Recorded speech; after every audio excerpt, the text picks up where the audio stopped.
অথচ নবীজি বলেছেন লাকিরু মাউতা লা ইলাহা ইল্লাল্লাহ।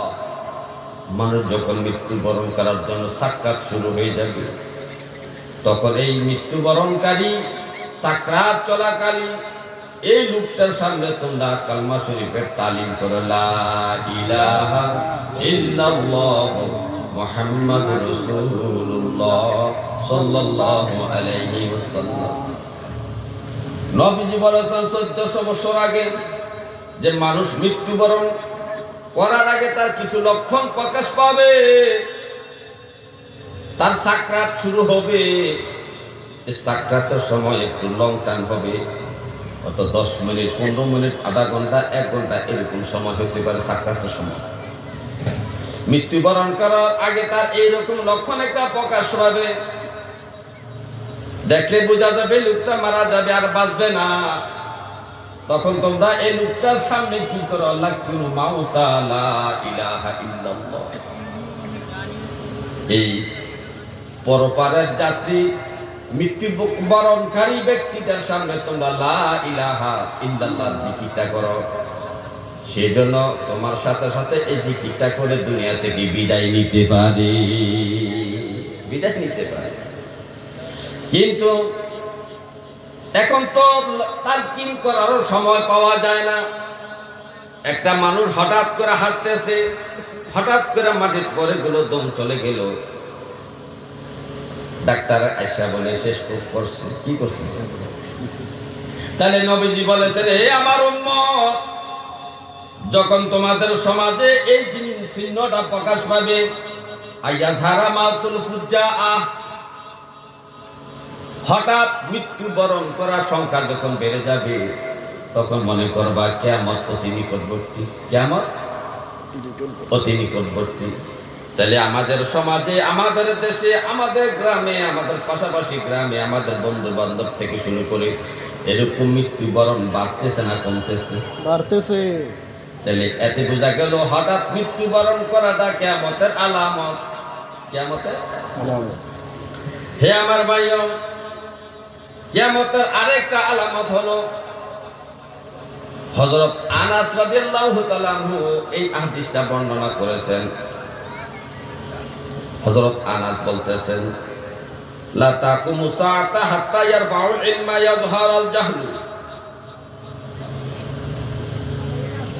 হযরত আনাস বলেন, হে জগতের মানুষ শোনো, কিয়ামত ততক্ষণ পর্যন্ত কায়েম হবে না, ততক্ষণ পর্যন্ত কিয়ামত হবে না, হাত্তা যতক্ষণ পর্যন্ত না ইয়ারফাউল ইলমা ইয়াযহারুল জাহলু, দ্বীনি ইলম উঠে যাবে, মূর্খতা প্রকাশ পাবে। দ্বীনি ইলম উঠে যাবে, মূর্খতা প্রকাশ পাবে। মূর্খতা প্রকাশ মানে আমি জানি না, আমি পারি না, এটা আমি জানি না, এটা আমি করতে পারি না। দ্বীনি ইলম হলো কোন জিনিসটা? দ্বীনি ইলম হলো ঈমান, নামাজ, রোজা, হজ, যাকাত, ইসলামের 5টা স্তম্ভ। ঈমান, নামাজ, রোজা, হজ, যাকাত, এই 5টা স্তম্ভের সম্পর্কে ইলম অর্জন করা প্রত্যেকটা মুসলমানের উপর ফরজ। প্রত্যেকটা মুসলমানের উপর ফরজ, এতটুকু ইলম অর্জন করা ফরজ। এরপর আর মুসলমানের উপর ফরজ ইলম থাকে না, বিশেষ বিশেষ কোন ব্যক্তির উপর বাকি ফরজটা থাকে। হে আমার ভাইও, আজকের বর্তমান সমাজের মানুষের মধ্যে দেখা যায় ইসলামের পঞ্চবেনা সম্পর্কে জ্ঞান নেই, দ্বীনি ইলমটা নেই। যেমন নামাজ সম্পর্কে যদি আসেন, আজকে নামাজের পড়ার নমুনা দেখলে মনে হয় এটা কি নামাজ পড়তেছে না অভিনয় করতেছে? আমরা আজকে দেখে দেখে নামাজ পড়া শিখছি, অথচ নামাজ দেখে দেখে শিখার বিষয় নয়, নামাজটা একজন আলেমের কাছে শিখতে হবে। কারণ 2 রাকাত নামাজ, এই 2 রাকাত নামাজের মধ্যে 13টা ফরজের আমল হয়, 14টা ওয়াজিবের আমল হয়। অনেকগুলা সুন্নতের আমল হয়। 2 রাকাত নামাজের মধ্যে 13টা ফরজের আমল হয়। এখন আপনি যদি নামাজের মধ্যে কোন কাজটা ফরজ এই কথা যদি আপনি না জানেন, নামাজটা আপনি কিভাবে পড়বেন? কারণ নামাজের মধ্যে যদি একটা ফরজ ছুটে যায়, নামাজটা আবার দৌড়াইয়া পড়তে হবে। নামাজ কিন্তু 14টা ওয়াজিবের মধ্যে একটা ওয়াজিব যদি ছুটে যায়, সাহু সাজদা দিয়া নামাজটাকে আবার শুদ্ধ করা যাবে। কিন্তু ফরজ ছুটে গেলে নামাজ সাহু সাজদা দিয়া শুদ্ধ করার বিষয় নাই, আবার দৌড়াইয়া নামাজটা পড়তে হবে। এখনকার মুসল্লিরা, এই মুসলমান জানে না নামাজের মধ্যে কয়টা ফরজ, কোন কোন কাজটা ফরজ, কোন কোন অবস্থাটার নাম ওয়াজিব, কোন কোন কাজটা ওয়াজিব। আমরা মুসল্লি হইয়া জানি না, ঠিক কিনা বলেন? জানি। এই না জানার কারণে আজকে আমাদের নামাজটা সই শুদ্ধ হচ্ছে না। নামাজ কিন্তু সই শুদ্ধ হচ্ছে না। হে আমার ভাইও, এই 2 রাকাত নামাজ পড়তে গেলে আপনার সূরা ফাতিহা পড়তে হবে, আলহামদু সূরা পড়তে হবে। এই আলহামদু সূরা পড়া ওয়াজিব। আলহামদু সূরার পরে আরেকটা সূরা পড়া বা কোরআনের যে কোনো আয়াত পড়া ওয়াজিব। এখন আপনি আলহামদু সূরা আগে না পড়িয়া আরেকটা সূরা পড়ে ফেললেন, এরপরে আলহামদু সূরা পড়লেন, নামাজ হইল? নামাজ ওয়াজিব তরফ হয়ে গেছে, সাউ সাজদা দিতে হবে। নামাজ শুদ্ধ করতে হলে কি করতে হবে? সাউ সাজদা দিতে হবে। তাহলে আপনি যে যদি না জানেন যে আলহামদু সূরা পড়া প্রথম কি, এরপরে সূরা পড়া কি, এটা যদি আপনি না জানেন তাহলে তো উল্টা পাল্টা করে ফেলবেন। আলহামদু সূরা না পড়ে সূরা নাস পড়া শুরু করবেন। তারপরে নামাজের মধ্যে রুকুর মধ্যে দেরি করা ওয়াজিব।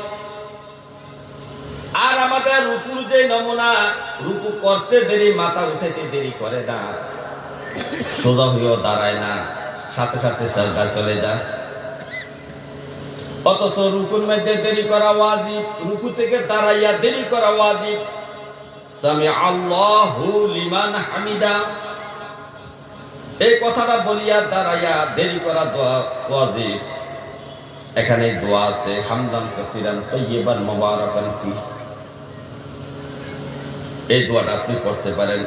এই দোয়াটা পড়তে পড়তে যতটুকু সময় লাগে ততটুকু পর্যন্ত দাঁড়াইয়া থাকা প্রত্যেকটা মুসলিমের জন্য ওয়াজিব। আমি তো জানি না, এটাকে আমরা জানি না। আবার আপনি সাজদায় গেলেন, সাজদার মধ্যে একটু দেরি করা ওয়াজিব। নিম্নে 3 তাসবিহ পরিমাণ আপনাকে অপেক্ষা করতে হবে। সুবহানা রাব্বিয়াল আলা, এটা 3 তাসবিহ পরিমাণ আপনি লিড করতে হবে এবং পড়তে হবে। এখন আপনি সাজদায় গেলেন আর মাথা উঠাইলেন, আবার গেলেন আবার উঠাইলেন, ওয়াজিব তরফ হইল। এই ওয়াজিব তরফ হওয়ার কারণে আপনার নামাজটা শুদ্ধ হইল না, সাজদা দিয়ে নামাজটা শুদ্ধ করতে হবে। এরপর আবার 2 সাজদার মাঝেও একটা দোয়া আছে। হে আমার ভাইও, এই যে আমরা নামাজের ওয়াজিব গুলা জানি না, নামাজের ফরজ জানি না, এই না জানার কারণে আমাদের নামাজের শুদ্ধ হচ্ছে না। আত্তাহিয়াতু পড়া নামাজের মতো ওয়াজিব। আজকে যারা আত্তাহিয়াতু পড়তে পারেন না তাদের নামাজের কি অবস্থা? দোয়ায়ে কুনুত পড়া ওয়াজিব। ভিতর নামাজে দোয়ায়ে কুনুত পড়া ওয়াজিব। যদি আপনি দোয়ায়ে কুনুত না পড়েন কিভাবে 3 রাকাত ভিতর নামাজ পড়বেন? এই জন্য নবীজি বলছে, এই আমার উম্মত, তালাবুল ইলমি ফরিদাতুন আলা কুল্লি মুসলিম। হে আমার উম্মত, প্রত্যেকটা মুসলমান নরনারীর উপর শরীয়তের যেটুকু ইলম অর্জন করলে ঈমান, নামাজ, রোজা, হজ, যাকাত শুদ্ধভাবে আদায় করা যাবে, ততটুকু ইলম অর্জন করা প্রত্যেকটা নরনারীর উপর ফরজ করা হয়েছে। ফরজ করা। তাহলে আজকে আমাদের অবস্থাটা দেখেন, আগেকার যুগের মুসলমানরা নামাজের ফরজ গুলা জানতো, নামাজের ওয়াজিব গুলা জানতো, নামাজের সুন্নত গুলা জানতো। এইগুলা জানিয়া সুন্দর করে নামাজ আদায় করতো। আজকে আমাদের মুসলিমদের মধ্যে শতকরা 95% মুসলমান নামাজের মধ্যে কয়টা ফরজ, কয়টা ওয়াজিব, কয়টা সুন্নত আছে কিছুই নামাজ দেখে দেখে পড়া শিখছে, নামাজ দেখে দেখে পড়া শিখছে। তাহলে দিন এলাম উঠে গেছে কিনা বলেন? এটাই তো দিন এলাম, এইটাই দিন এলাম। হে আমার ভাই, নবীজি বলছেন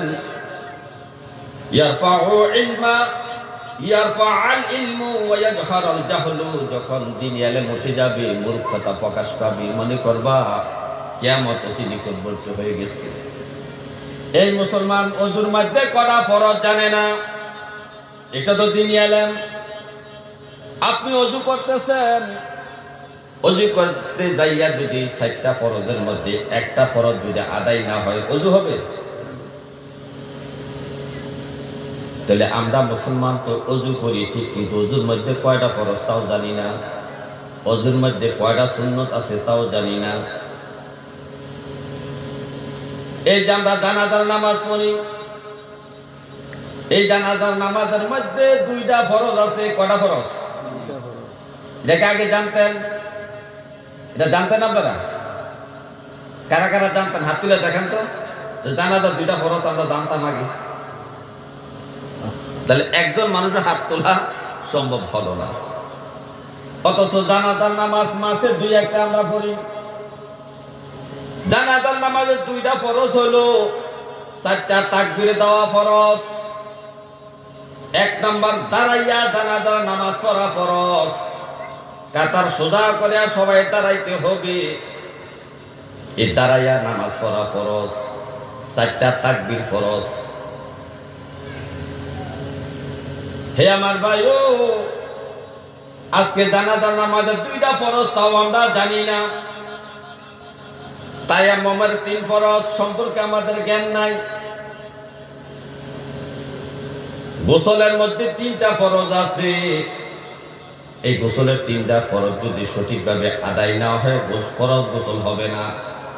ফরজ গোসল তাহলে আমরা কত দিকটা জানি না দেখেন। তারপর আমরা আত্তাহিয়াত পড়তে পারি না।